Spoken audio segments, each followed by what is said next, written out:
Welcome to the Headley Highlight Show's Uplifting Corner.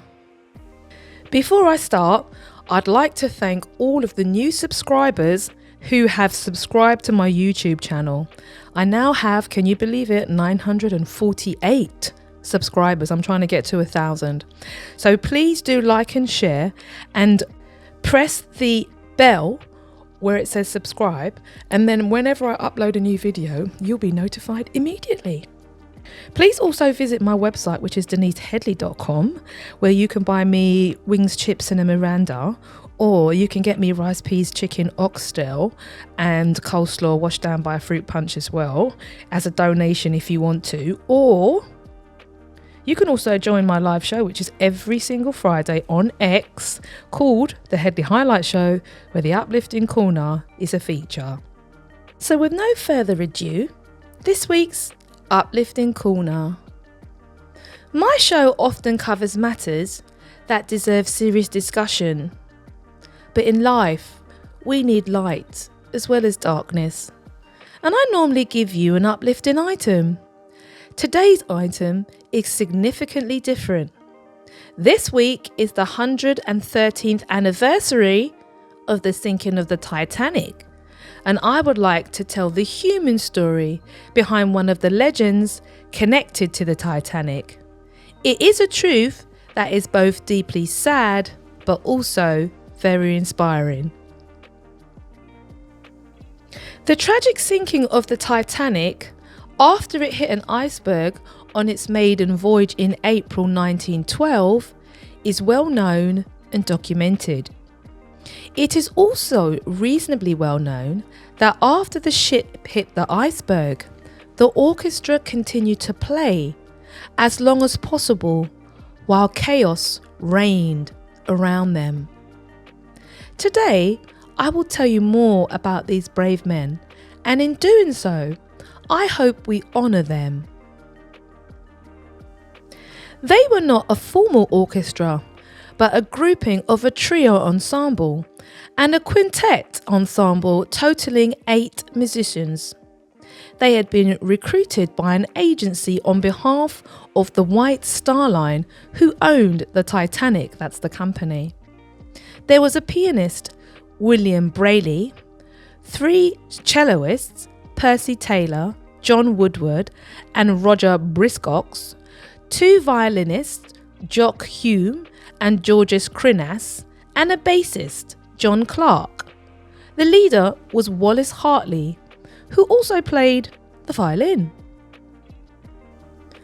When the Titanic hit the iceberg, only part of the orchestra was on duty, but the group quickly gathered and decided to keep playing in order to try and create some calm and normality amongst the ensuing panic.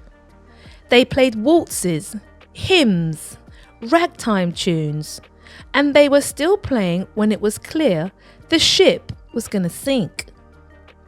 All 8 men perished that night, and the bodies of 5 were never recovered. One of the passengers who survived was afterwards quoted as saying, "Many brave things went down that night, but none were more brave than those done by men playing minute after minute as the ship settled quietly lower and lower in the sea." That might have been the end of their story, but these men were all providers of income for their families, and so their families applied to the White Star for compensation. Unsurprisingly, they were refused. The refusal was based on the fact that the musicians were only second-class passengers. White Line, the company, referred to the agency that hired them, who in turn referred them to their insurers, all without success. To add insult to injury, Jock Hume's father received a bill from the agency in respect of the cost of the musician's uniform. Jock's father refused to pay the bill and notified the Amalgamated Musicians Union. Uproar ensued about the callous act and the plight of the families. Leading musicians agreed something had to be done. On the 24th of May 1912, a memorial concert to raise funds for the families took place at the Royal Albert Hall. 500 musicians from 7 leading orchestras combined to play to a packed audience who sang the hymn, "Nearer My God to Thee," to close the event. May you rest in peace, gentlemen. William Brayley, Percy Taylor, John Woodward, Roger Brickscox, John Hume, John Crinnis, and John Clark, and Wallace Hartley.